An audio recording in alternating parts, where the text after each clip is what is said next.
A graça e a paz do Senhor Jesus vos sejam multiplicados. E nós queremos compartilhar com você João, capítulo 10, que assim nos diz: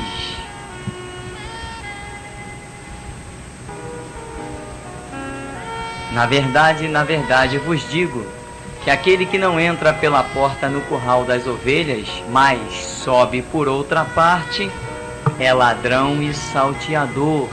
Aquele, porém, que entra pela porta é o pastor das ovelhas.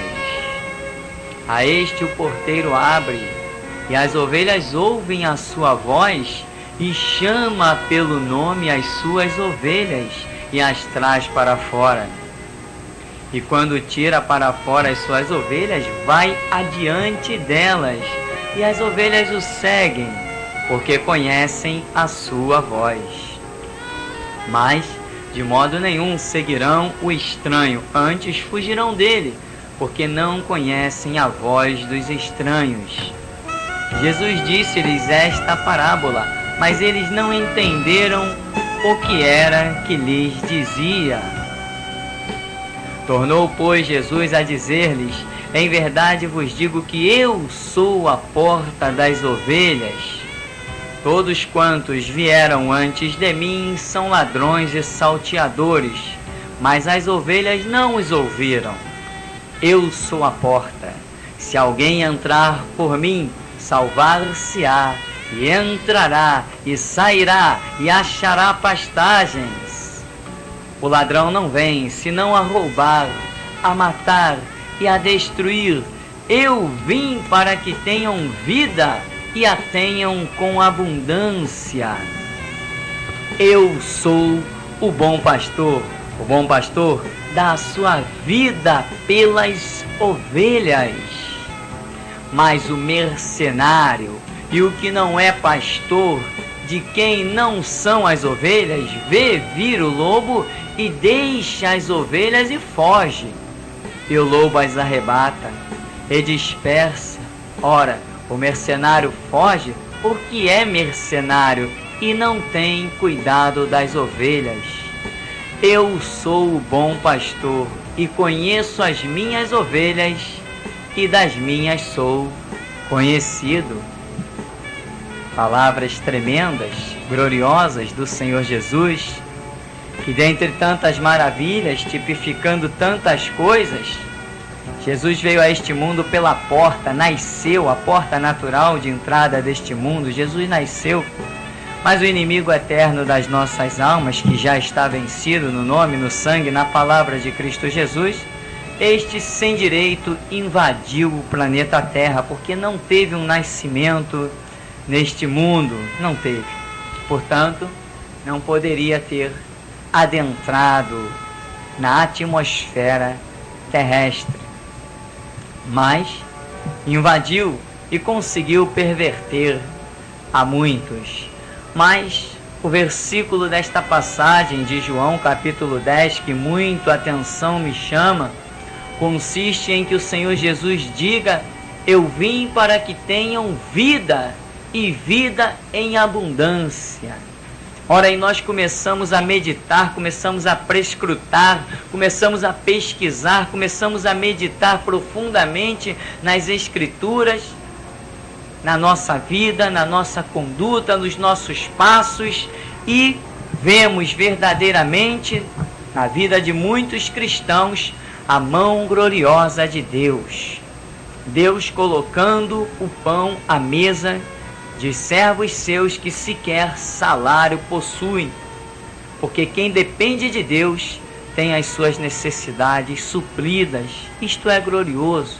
E Jesus diz: eu vim para que tenham vida, e vida com abundância. Mas olhando para outro lado, para outros irmãos em Cristo, e nós vemos vidas desesperançada, sem o suprimento de Deus, sem a glória do Evangelho resplandecer, sem o testemunho de Cristo. Ao contrário, vemos muitas vezes escândalos, e nós vamos pensando, e a conclusão, não querendo ser dono da verdade, mas o que concluímos muitas vezes é que há pessoas que não vivem esta vida abundante de Cristo, porque não estão querendo viver a plenitude do Evangelho de Cristo.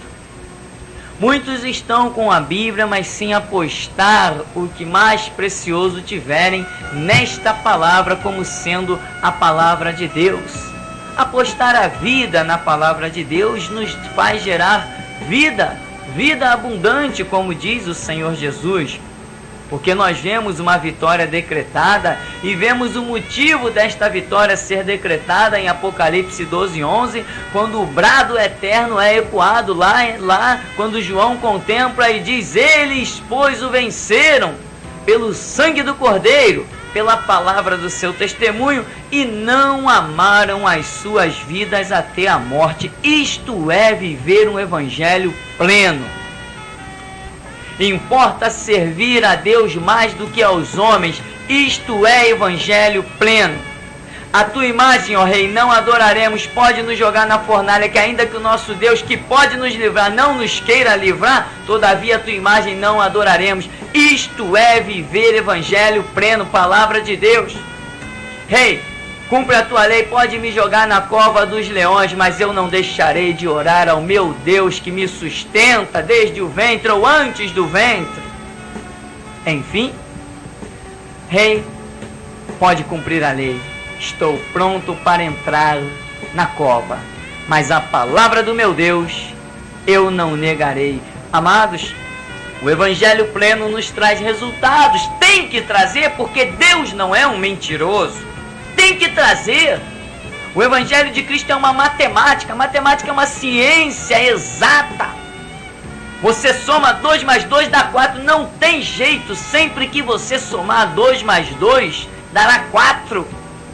E se você guardar, viver, pregar, amar a palavra de Cristo, não tem jeito. De ti será dito: ele, pois, o venceu pelo sangue do Cordeiro, pela palavra do seu testemunho, e não amou a sua vida até a morte. Afinal de contas, temos que chegar ao final desta carreira declarando como Paulo: combati o bom combate, completei a carreira e guardei a fé. Só que tem pessoas com 50 anos de igreja que ainda estão necessitando sentar no banco para ouvir os mais novos lhes pregar o evangelho, porque não conceberam a ideia de Cristo e a sua palavra não lhes foi gerada devidamente. Evangelho superficial não traz vida abundante, não traz resultado. Por isso, nós vemos Jesus Cristo dizendo: vida com abundância. Mas cadê a vida abundante no viver de muitos que não vemos? Porque não estão vivendo a plenitude do evangelho. Paramos perto de certos irmãos, muitas vezes só escutamos derrota. Será que o evangelho para aquele ali não funcionou? Ora, o evangelho não funciona para A, B, C ou D. O evangelho é geral, ele funciona para todos aqueles que creem e vivem. Como tem gente enganada, esquecendo que a palavra de Cristo declara que a porta que conduz à vida é estreita, e Jesus não disse que muitos passam por ela não, hein? Disse que poucos são os que passam por esta porta estreita, e a parábola das 10 virgens revela isso também.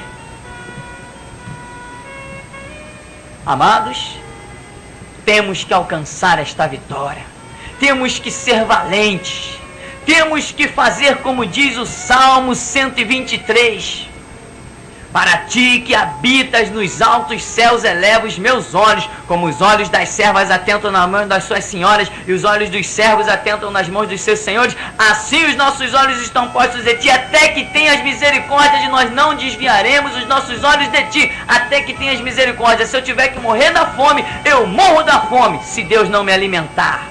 Vamos ver se a minha fé trará resultado ou não, porque a Bíblia diz: se tu creres verás a glória de Deus, mas diz que sem fé é impossível agradar a Deus, e diz que o justo viverá da fé, e se ele recuar, diz o Senhor, a minha alma não tem prazer nele. A vida abundante de Cristo está aí, meu irmão. A vida abundante de Cristo está aí, mas muitos estão contentando-se em sentar num banco de uma igreja que, quando lê lá sobre o poder de Deus, eu não creio nisso para os dias de hoje, eu não creio nisso nos dias de amanhã, eu não creio que foi assim, eu não creio que foi assado, eu não creio, e começam a falar um monte de besteira, e a congregação vai comendo esse alimento degenerado, sem valor, sem vida. Meu irmão, a palavra de Deus está aí ao teu alcance, a espada de Deus, a Bíblia é a palavra de Deus. Você precisa se ressuscitar dentre os mortos com esta plena convicção e desafiar o mundo e as trevas. Se Cristo é Cristo e é o Senhor, tu vai ficar de pé, mas vai ser gerado dentro de você esta vida, meu irmão, esta vida abundante que transforma o mundo. Porque Jesus nos chamou de quê? De quê? Vós sois o sal da terra, vós sois a luz do mundo, e não se pode esconder uma cidade edificada sobre um monte. Jesus nos compara a uma cidade edificada sobre um monte. Como é que você, na sua vizinhança, ninguém vê a diferença na tua vida? Tem que ver. Se verdadeiramente Cristo habita em você, tem que ver a diferença na tua vida. Nem que tu não tenha um salário, mas eles vão ver a tua mesa farta. Ou seria Cristo Jesus um mentiroso quando diz: eu vim para que tenham vida, e vida em abundância? Ele veio mesmo, meu irmão, para termos vida, e vida com abundância. E te digo mais, Deus não precisa do teu salário para te vestir, para te dar de comer, para te dar de beber. Ele não precisa, ele não está limitado a isso. Por acaso não foi o Deus que alimentou Elias naquele deserto? Quando o anjo desceu, acordou Elias, disse: aí, Elias, come e bebe. Comida do céu, Elias. Essa aí não foi feita por mãos humanas, Elias. Pode comer. Com a força daquela comida, caminhou 40 dias, 40 noites, e chegou a Horebe, o monte de Deus. Meu irmão, você precisa chegar no monte de Deus e contemplar Deus face a face e ouvir Deus. Mas contemplar Deus e ouvir Deus não se é vivendo um evangelho superficial. Hoje eu fui na igreja, e daí? Quem foi que disse que vitória é para quem foi na igreja? Vitória para quem habita no esconderijo do Altíssimo e descansa à sombra do Onipotente, e que diz do Senhor: ele é o meu Deus, o meu refúgio, a minha fortaleza, e nele eu confiarei. Porque o Senhor é bom, é uma fortaleza no dia da angústia, mas conhece somente os que confiam nele. Isto é evangelho pleno e não superficial. Se você verdadeiramente vive um evangelho pleno, meu irmão, enquanto muitos estão fugindo do diabo, você vai dizer assim: onde está o diabo para que eu o persiga e pise na cabeça dele, como me revela o pleno evangelho do meu Senhor Jesus Cristo, que não mente, não se engana, mas diz que me dá poder para pisar serpente, escorpião e toda a força do diabo, e nada absolutamente me causará dano algum. Eu quero colocar essa palavra à prova. Isto é evangelho pleno. Quando você põe à prova com a tua confiança e fé a palavra de Cristo: assim diz a Bíblia, se assim diz, assim é. Eis-me aqui, Senhor, envia-me a mim. Aí você vai ouvir a teu respeito, meu irmão. Você vai ouvir: estes que transtornaram o mundo chegaram também até nós. Transtornaram o mundo carregando o quê? Um canhão, uma metralhadora, um rifle, uma foice, uma navalha? Não! Carregando a palavra de Cristo, que é a espada afiada, muito mais de 2 gumes. Penetra a divisão da alma, do espírito, juntas e medulas, e é apta para discernir as intenções do coração. Foi isso que Jesus falou: não cuideis que vim trazer paz à terra, vim trazer espada, que é a palavra, para dissipar as trevas, o reino que já estava estabelecido aí, tragando vidas. Mas agora, meu irmão, ou você se apossa. Olha, João 20, 21 diz que o Senhor virou para os seus discípulos. Jesus não mente, a Bíblia é a palavra de Deus. Virou para os seus discípulos e disse assim: como o Pai me enviou, eu vos envio a vós. Como, meu irmão, como? Levanta-te e resplandece, porque já vem a tua luz e a glória do Senhor vai nascendo sobre ti. Entenda a palavra de Deus. Como o Pai me enviou, eu vos envio a vós, na unção, na graça, na guarda, na autoridade, no poder, na revelação, pisando sobre as obras das trevas. Como que o Pai enviou o Senhor Jesus? Como está profetizado em Isaías 61. O Espírito do Senhor Jeová está sobre mim, porque o Senhor me ungiu para pregar boas novas aos mansos, enviou-me a restaurar os contritos de coração, a proclamar liberdade aos cativos e abertura de prisão aos presos, a pregoar o ano aceitável do Senhor, o dia da vingança do nosso Deus, a consolar todos os tristes, a ordenar acerca dos tristes de Sião que se lhes dê ornamento por cinza, óleo de gozo por tristeza, vestido de louvor por espírito angustiado, a fim de que se chamem árvores de justiça, plantação do Senhor, para que ele seja glorificado. É para isso que a unção de Cristo está sobre você, meu irmão. O Espírito da glória de Deus está em ti, não tem demônio que resista a isso. Você precisa se revestir da armadura de Deus. Mas uma das coisas citadas na armadura de Deus, meu irmão, é calçando os pés na preparação do Evangelho da paz. Ou seja, servir a Cristo Jesus. Quão formosos sobre os montes os pés dos que anunciam a paz, dos que anunciam coisas boas. Ponte a serviço do seu Senhor, meu irmão. Ponte a serviço do Evangelho, que você vai ver a enfermidade sumir, o cansaço desaparecer, o trauma ser extinguido, o câncer ser banido, a lepra, meu irmão, ser purificada. É serviço de Deus, porque Deus não conta com doente, Deus conta com os sadios, e se Ele estiver contando contigo, Ele vai te dar força, vigor, energia, e nada vai te parar. Isto é Evangelho pleno. Aí você vai desfrutar da vida abundante que Cristo prometeu. Mas muitos querem poder para chegar no domingo, em vez de sair na rua, evangelizar, levar uma palavra, visitar uma casa, entregar um folheto, e no evangelismo, ao invés disso, ficarem sentados num sofá confortável, com o ventilador ligado, ou outros fazem piores ainda, vai pra rua jogar conversa fora e perder tempo.